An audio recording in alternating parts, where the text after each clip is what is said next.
stand at a defining moment in its modern political history.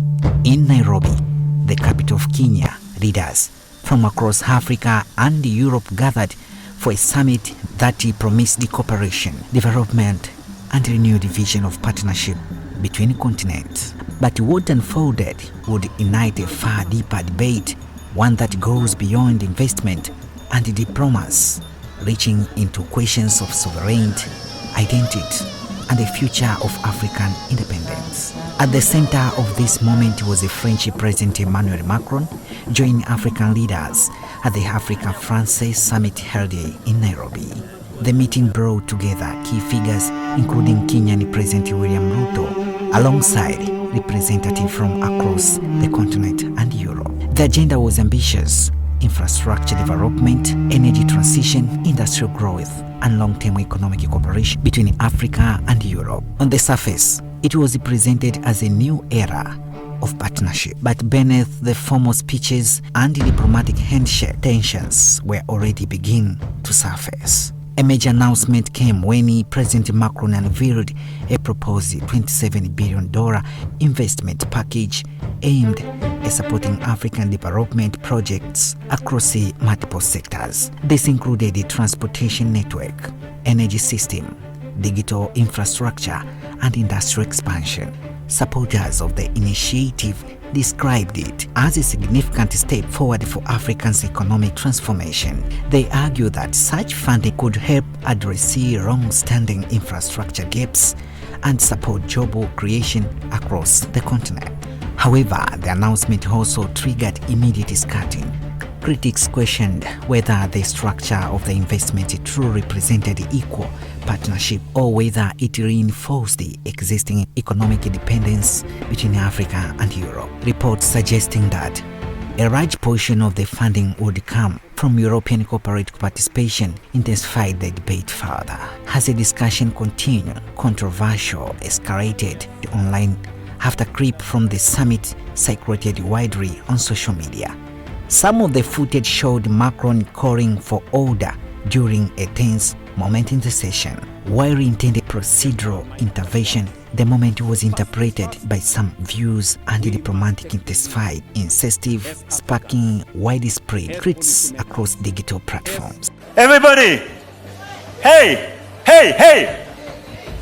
I'm sorry, guys, but it's impossible to speak about culture, to have people like that super inspired coming here, making a speech with such a noise.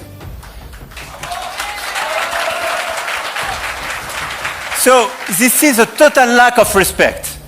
So I suggest, if you want to have bilaterals or speak about somebody else, something else, you have bilateral rooms or you go outside.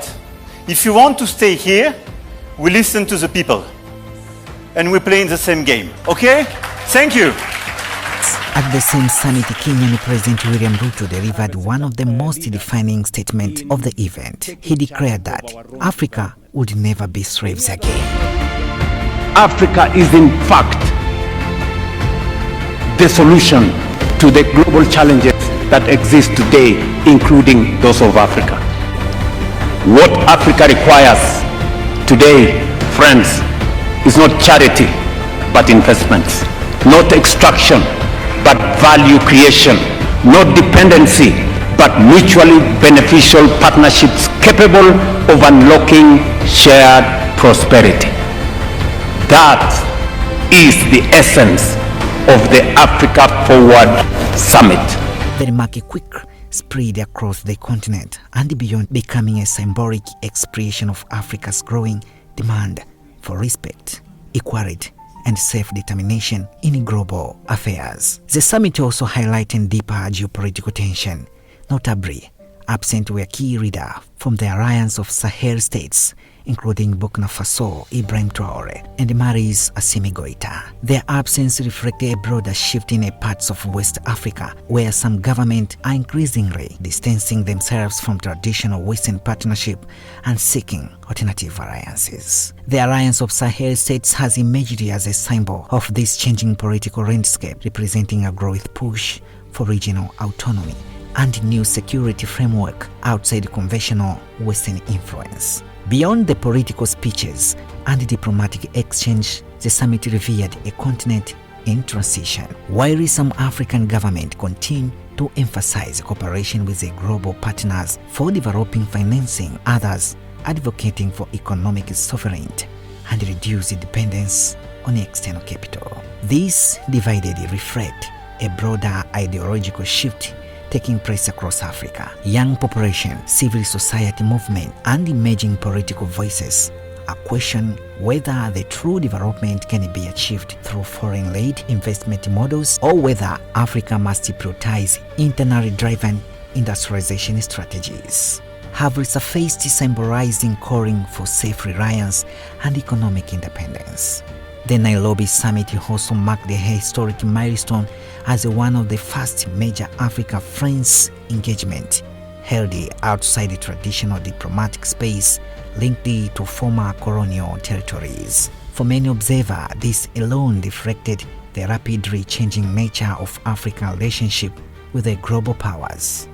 As President Macron concluded his visit to Africa, he acknowledged what he described as a past failures in the Sahel region and emphasized that Africa's challenge must ultimately be addressed by Africans themselves.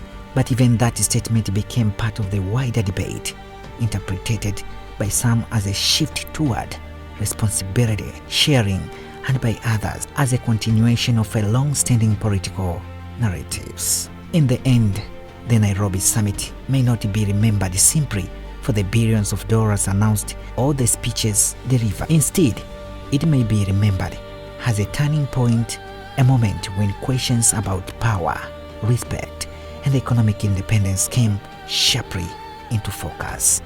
A moment when Africa was just discussed as a recipient of development, but as a continent increasingly demanding to define its own future. While the world watched closely, one question remained unanswered. Who will shape Africa's next chapter? Africa themselves, or the global power competing for influence across its future?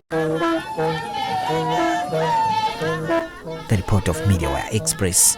I'm Joseph Isangura.